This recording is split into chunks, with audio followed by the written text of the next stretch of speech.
What's up, everybody? Ardo Cal here with ESPN Esports. Be sure to watch the Rift Rewind, an ESPN League of Legends show every single Monday night, 6:30 p.m. Eastern, 3:30 Pacific on Twitch, the ESPN app, YouTube, and Twitter. Right below the top three teams, Tyler, how do Misfits fare for the rest of the split? Do they remain in the mix? Oh, that's such a difficult question because last week I literally apologized to Misfits saying they were a good team, they're great. Oh, you guys, I was so wrong. And then now I'm gonna have to sit here and be like, yeah, about that. Misfits is a fun story. They remind me of Rogue last year, where Rogue had a lot of rookies on the team, and they upset some people, and they went to the playoffs and they upset Splice. And I think Misfits is in that similar spot this split where they'll finish top 6. They're going to go to the playoffs.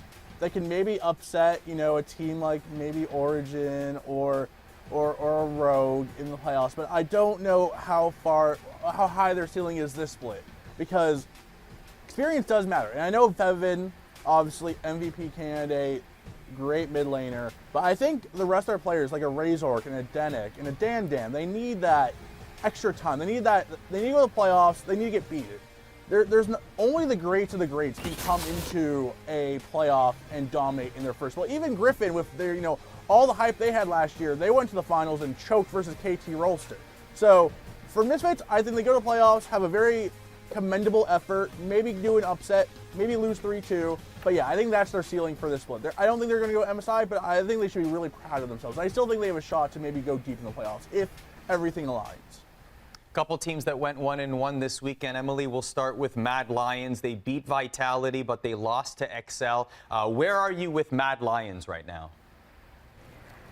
I mean, I still love them. I feel like I've cursed them for saying that I like them. They're still a team that needs a lot of work, right? Like, if they want to contend with a lot of the top tier teams, they're still figuring things out. I think they made a lot of drafting mistakes this past week that gave their opponents a lot of advantages. I think there were also some smart moves, like, for example, XL is a team that I also have trouble believing in, but they got that first blood on Tristana like super early against MAD. And I mean, I think MAD have a lot of really good pieces. I think for them it is about shoring up drafting and also additionally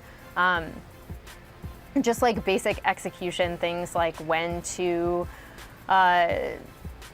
dive a turret, like paying attention to, I mean, it's kind of similar to what I was talking about with FlyQuest, right? Where, like, what is the difference between a team that's just like really fun to watch, has a lot of really cool pieces, and in the case of MAD Lions, the coolest thing about it is that so many of these players are just like either straight up rookies or just really young and still up and coming talent like Humanoid. So I love this team. They make a lot of mistakes. I think with stronger drafts going forward, and then also some better looks at, again, like I know I continuously repeat myself with this, but like early jungle pathing, where are you trading sides? What are you losing pressure for? What is your wave state? Like, all of that stuff is really things that MAD Lions need to pay attention to going forward, because that's what's separating them from actually contending with the stronger teams in Europe.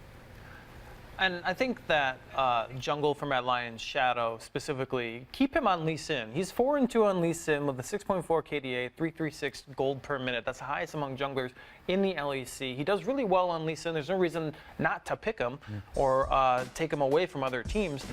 He just finds angles and finds ways to create plays on that Lee Sin. And I think that their inexperience kind of shows a little bit. If you look at that XL game, they got beat in the early game a little bit, and they wanted to do some flanking plays, and Rome had some really nice flanking plays in that mid to late game, but XL had already pushed them so far that they had control over that fourth Drake that they needed for Soul Point, that XL needed for Soul Point, and they're able to force MAD Lions into an unfavorable position. And I think if they show up some of that early game, make sure that Shadow is in a really good spot to help them succeed and make plays, then you're going to see a really successful MAD Lions in summer.